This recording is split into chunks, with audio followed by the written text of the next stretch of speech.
Todo mundo aqui, média baixa ou alta. Eu tenho uma ótima notícia para vocês. Isso aqui foi um estudo feito pelo André Urani, que é um economista lá da UFRJ, que coordena o IETS, Instituto de Estudos sobre Trabalho e Sociedade, que para mim é a organização que mais entende sobre desigualdade no Brasil. E eles fizeram um estudo muito interessante. Eles pegaram o nível de pobreza, tal como ele foi definido pela ONU, ou seja, qual o valor médio que uma pessoa tem que receber, renda per capita, renda familiar, mas per capita.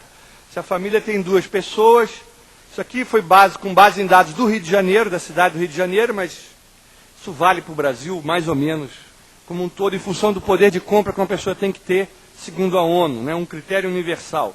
Então, 78 é a renda familiar per capita, para o cara ser acima de 78 é pobre, e abaixo de 78 é o nível de pobreza. Reais, né? Não é dólares. 78 reais per capita. 2 pessoas é 160 reais. A média no Brasil dá 150 reais per capita. Ou seja, o indigente está abaixo de 39, o pobre está entre indigente e pobre, entre 39 e 78. A média baixa é entre 78 e 150 reais. A média, que é o que vocês disseram que são, está entre 150 e 325 reais. A média alta, entre 325 e 810 reais. Os ricos ganham mais de 810 reais e menos de 3.150. E os muito ricos, que é 1% da população brasileira, 3.150 reais. A boa notícia que eu trago para vocês podem ter constatado aqui, que vocês são ricos.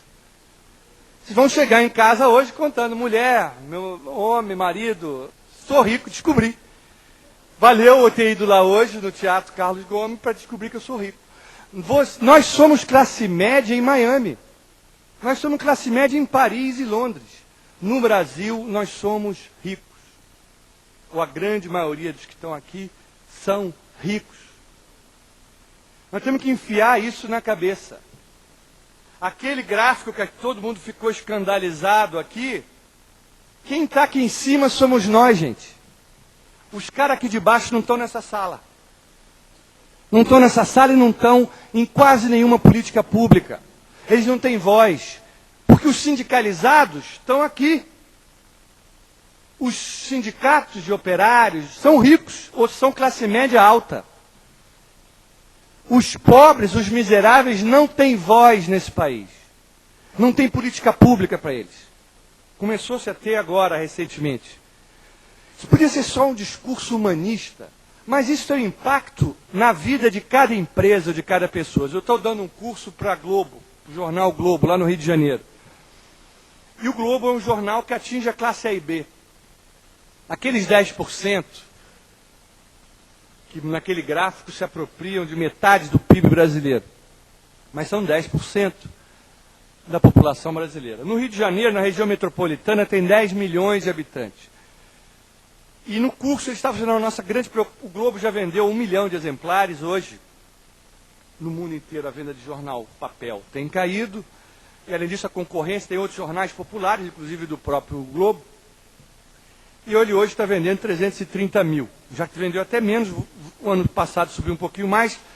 Equivalente à Folha de São Paulo, são os 2 jornais que mais vendem hoje no Brasil. E a preocupação deles é vender mais, claro. 330 mil é pouco, eles querem vender mais. Aí eu fiz uma conta com eles.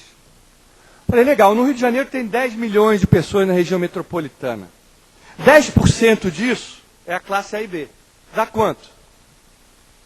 10% dá 1 milhão. A média de leitores por cada exemplar vendido é de 3. Cada jornal que você compra na sua casa, lê a sua mulher, seu filho. A média dá 3 pessoas, ou seja, de 1 milhão, quantos jornais? 330 mil. Eles vão vender mais para quem? Os 330 mil atingem os 10% da população que pode comprar jornal. Vão vender mais para quem? Em resumo, a gente fala que o Brasil tem que crescer, tem que reduzir a taxa de juros, e tem mesmo. É inaceitável essa taxa de juros, é vergonhosa. Não há. Eu peguei a declaração do Hélio, esse presidente do Banco Central. Meirelles, Henrique Meirelles. As 5 razões porque a taxa de juros é alta no Brasil. Não vou entrar nessa discussão aqui, porque senão a gente vai desviar do assunto. Eu escrevi um artigo mostrando que as 5 razões que ele dá, nenhuma se aplica. Ou seja, não há razão para o Brasil ter a maior taxa de juros do planeta. Não há. A não ser enriquecer quem está ganhando com isso. Alguém está ganhando com isso. Porque são os mesmos 10% que consomem. Os outros 90% estão excluídos do mercado consumidor. Nós temos que mudar isso. Se o Brasil quer crescer, tem que reduzir a desigualdade. Então, para sensibilizar os economistas, pelo menos, não seja pelo argumento ético ou de justiça social, economicamente, se a gente quer crescer, tem que reduzir a desigualdade. E, por último, com que modelo de Estado nós temos hoje? Houve algum tempo atrás uma polêmica que aconteceu sobre de quem era a responsabilidade sobre o mosquito da dengue. Se era da prefeitura, que tinha que matar o mosquito, ou se isso era coisa do governo do Estado ou governo federal, e uma briga. Não, porque o mosquito não é comigo. O mosquito é do prefeito. Não, mas o mosquito é do SUS. E aquela polêmica, e na prática o cidadão sofrendo com o mosquito. Vamos supor agora, por uma hipótese aqui, que tenha 2 prefeituras aqui no Espírito Santo que resolveu cuidar do assunto, embora esse não seja um tema que afete tanto o Estado quanto o Rio de Janeiro. Mas 2 prefeituras, onde uma tem um prefeito, que é um cara sério, consciente do que ele tem que fazer, e que faz uma campanha de combate à dengue. Passa de porta em porta, manda os agentes de saúde bater de porta em porta, dizendo para as pessoas não terem água no vasinho, para jogar fora o pneu que está acumulando água. Faz a campanha de esclarecimento e o resultado é que no final do ano tem 3 casos de dengue só no município dele. No município ao lado tem um prefeito que não está nem aí para esse negócio. Está afim de... Não faz nada para combater a dengue, no final do ano tem 3.000 casos de dengue no município dele. Eu sou o SUS. Para quem que eu vou dar dinheiro? Qual prefeito que eu vou dar dinheiro? O prefeito A, que tem 3 casos de dengue, ou o prefeito e fez um combate, fez a campanha, ou o prefeito B, que tem 3.000 casos de dengue? Eu vou dar para o cara do prefeito B. Ou seja, eu estou dizendo para o prefeito A, você é um otário, meu amigo. Se você quiser continuar a ganhar dinheiro público, você tem que deixar ter dengue. Gente, isso é o oposto do que tem que ser feito. Eu como SUS, eu tenho que dar dinheiro para o prefeito A, que só tem 3 casos de dengue, porque com isso eu estou induzindo. O que o prefeito B vai fazer? Ele, que é um cara esperto, ou se acha esperto, que está louco atrás de verba federal, falou, se eu quiser ter verba do SUS, eu vou ter que fazer o que aquela mulher fez. Então eu estou induzindo o cara a ter um outro comportamento. Eu tenho que mudar a lógica do setor público. Isso tem nada a ver com lei 8661, para quem entende, que é a lei de contratação por licitação. Quer ver um outro exemplo? Buraco. Buraco na rua. Prefeitura tem buraco na rua, tem que contratar alguém para tapar buraco. Se eu sou uma empresa que tapa buraco, eu durmo e amanheço pensando em quê? Em buraco. Quanto mais buraco a cidade tiver, melhor para mim.